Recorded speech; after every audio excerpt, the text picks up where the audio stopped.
Oke, kita langsung aja tes jumper lagi cuy. Mudah-mudahan hidup ya cuy ya. Bismillahirrahmanirrahim. Oke cuy.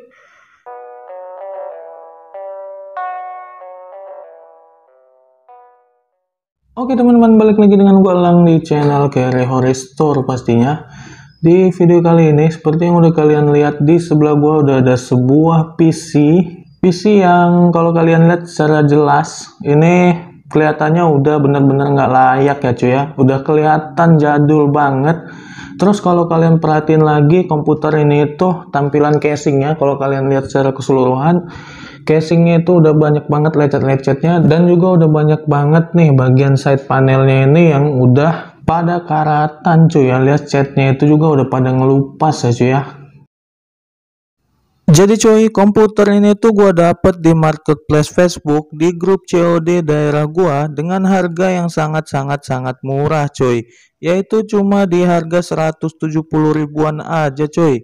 Tapi masalahnya waktu itu kondisi PC ini tuh nggak dijelasin cuy, jadi di postingannya itu nggak dikasih keterangan sama sekali tentang si PC-nya ini cuy. Karena di postingannya itu nggak ada keterangan apa-apa sama sekali, jadi gua baru tahu akhirnya kenapa komputer ini dijual dengan harga yang sangat murah sekali. Jadi menurut yang jual, komputer ini tuh dijual dalam keadaan mati cuy. Pantesan murah ya, wajar lah ya, karena kondisinya juga nggak hidup cuy. Jadi singkat cerita, gua di sana nego-nego harga, akhirnya deal lah di harga 100 ribu aja cuy. Jadi dia posting itu di harga 170, terus begitu gua chat dia ngasih harga ke gua 130 ribu cuy. Tapi begitu gua kesana, gua deal di harga 100 ribu dan gua bawa pulang cuy. Sekarang kondisinya masih kayak gini, belum gua sentuh sama sekali, cuma gua cek tadi begitu gua lihat ke rumah yang jualnya, dan gua tes juga ternyata beneran nggak hidup. Oke, jadi konten kali ini tuh kita akan mencoba untuk sekalian gua mau sharing sedikit ke kalian bagaimana cara mengatasi komputer dengan trouble yang seperti ini. Gimana cara ngeceknya, apa aja yang perlu kita cek, kira-kira yang jadi masalah itu berada di komponen apanya yang perlu kita ganti. Itu nggak bisa asal-asalan cuy. Jadi kalau komputer bermasalah, apalagi mati total kayak gini, yang harus kita cek itu adalah keseluruhannya cuy. Nggak bisa kita asal nebak, ini power supply, ini motherboard, atau ini prosesor. Kita nggak bisa asal tebak kayak gitu cuy kalau komputer rusak. Oke, jadi kalau gitu langsung aja ya kita bongkar dulu ini. Untuk spesifikasinya nanti sekalian kita bongkar ya, sekalian gua kasih tahu apa aja spek yang ada di dalam komputer ini. Karena untuk prosesor, RAM, dan yang lain-lain gue belum tahu cuy. Gue cuma ngebuka sekilas, gue cuma tahu kalau motherboardnya itu dia menggunakan AM2 Plus cuy. Itu masih DDR2 cuy, motherboard AM2 Plus itu, dan dia kalau nggak salah kemungkinan dia itu prosesornya kemungkinan dari Athlon ya cuy, karena AM2 Plus itu soket untuk Athlon seri yang lawas banget, yaitu Athlon 64. Dia itu rilisan pertama prosesor dual core dari AMD. Kalau nggak salah dia itu rilis bahkan sebelum Core 2 Duo dirilis. Jadi ini prosesor dual core pertama yang dirilis oleh AMD cuy, Athlon 64 yang masih menggunakan soket AM2 Plus DDR2. Mungkin bisa jadi dia menggunakan prosesor itu cuy. Kayaknya sih benar tebakan gua, karena sesuai dengan soket motherboardnya juga. Oke, kalau gitu langsung aja kita bongkar cuy komputernya. Gas cuy.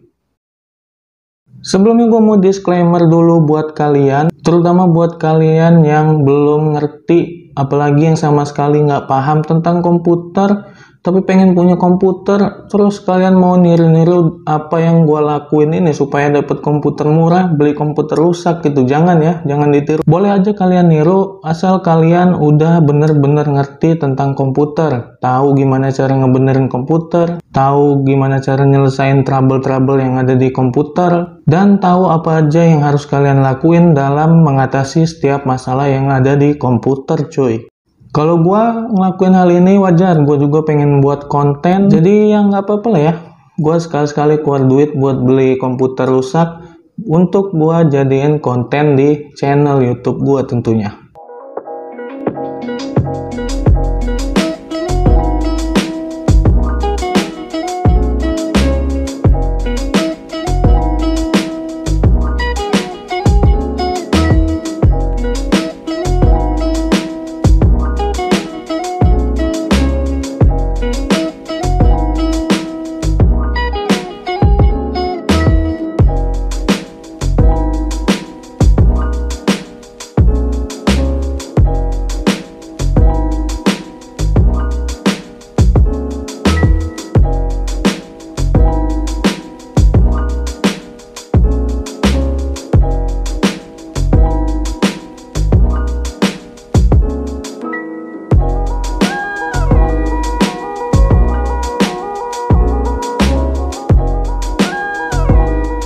Oke, jadi udah gue bongkar. Sekarang gue pengen coba buat bongkar power supply-nya juga coy.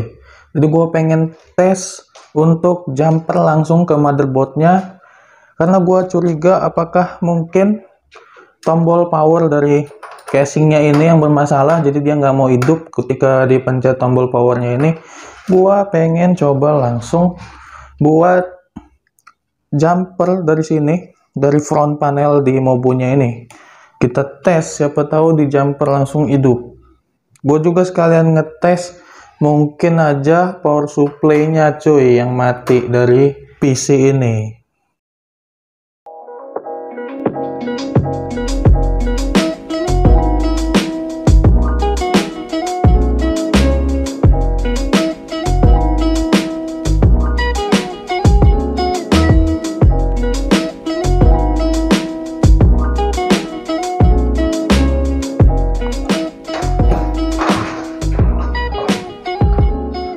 Oke, udah kelar gue bongkar. Nih power supply-nya juga udah gue bongkar.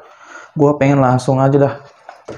Pengen coba buat gua jumper langsung dari motherboardnya. Siapa tahu hidup.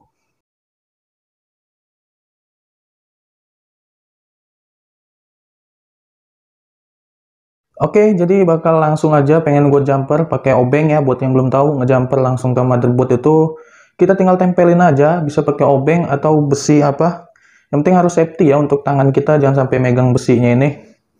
Kita tempelin langsung ke bagian front panel power yang ada di sini, coy. Oke, langsung aja, coy. Bismillahirrahmanirrahim. Dia nggak mau. Oke, udah gua coba jumper, ternyata dia nggak mau juga. Kita langsung aja. Jadi untuk pengecekan yang selanjutnya, bisa juga selain karena dia itu tombol powernya yang memang error, bisa jadi dia power supply, atau kita coba cek dulu untuk motherboardnya, apakah motherboardnya itu mengalami short atau konslet ya cuy ya.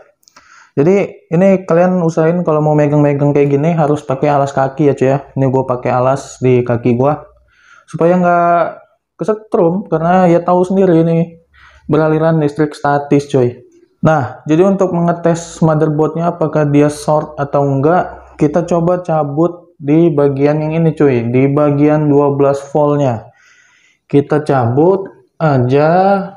Oke, kalau udah, sebelum kita tes power supply, kita coba cabut ini dulu, kita tes dulu apakah kemungkinan motherboardnya yang error.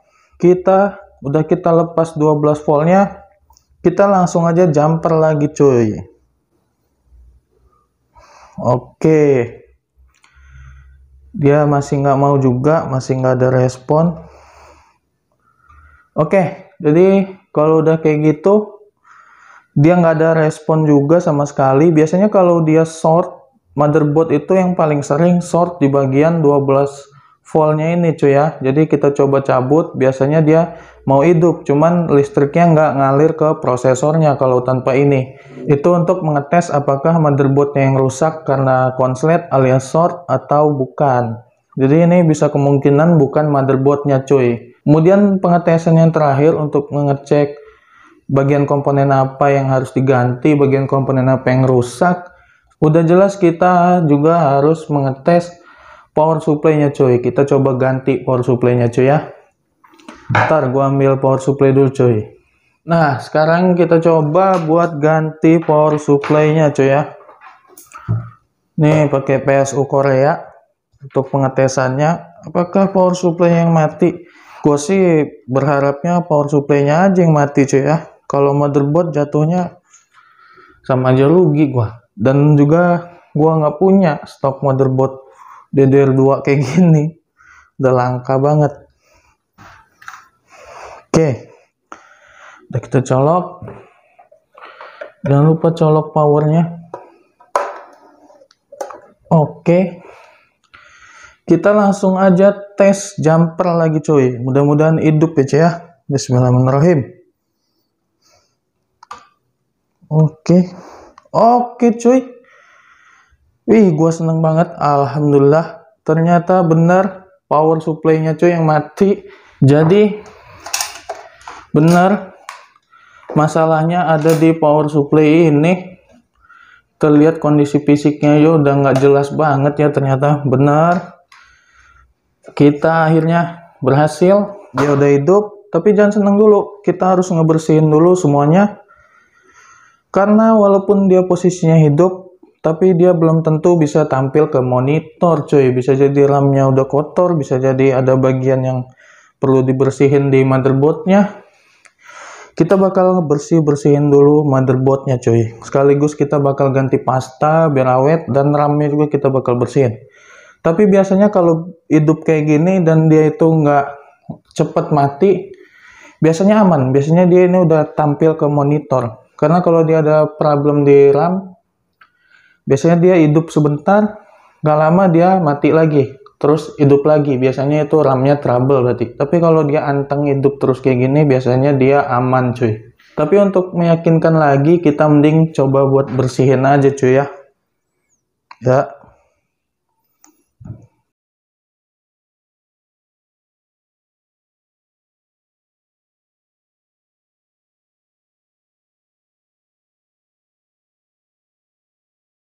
Iya, kayaknya bener sih. Iya, bener kan? Tebakan gua. Dia menggunakan, ntar gua fokusin dulu. Iya, ternyata benar dia menggunakan Athlon 64 ya cuy ya untuk prosesornya. Oke, gua cabut dulu RAM-nya.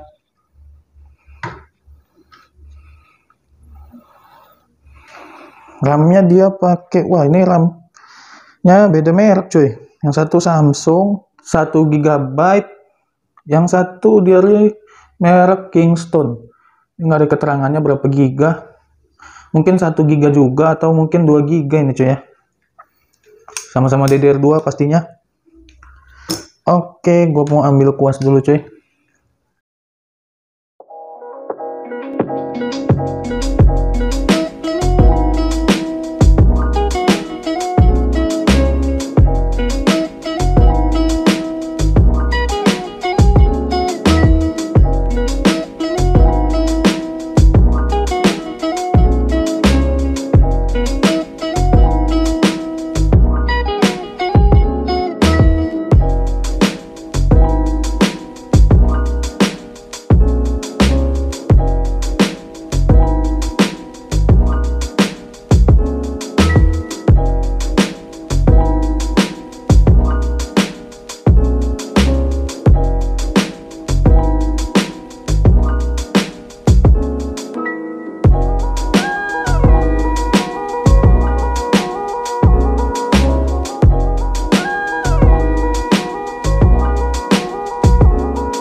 Nah oke cuy, jadi ini udah kelar, udah gue hidupin dan gue udah tes tampil juga. Bisa dilihat dia udah nampil di monitor. Untuk spesifikasinya bener ya, dia pakai Athlon 64 prosesornya, dan kemudian RAM-nya ini 3 GB ya cuy ya kayaknya.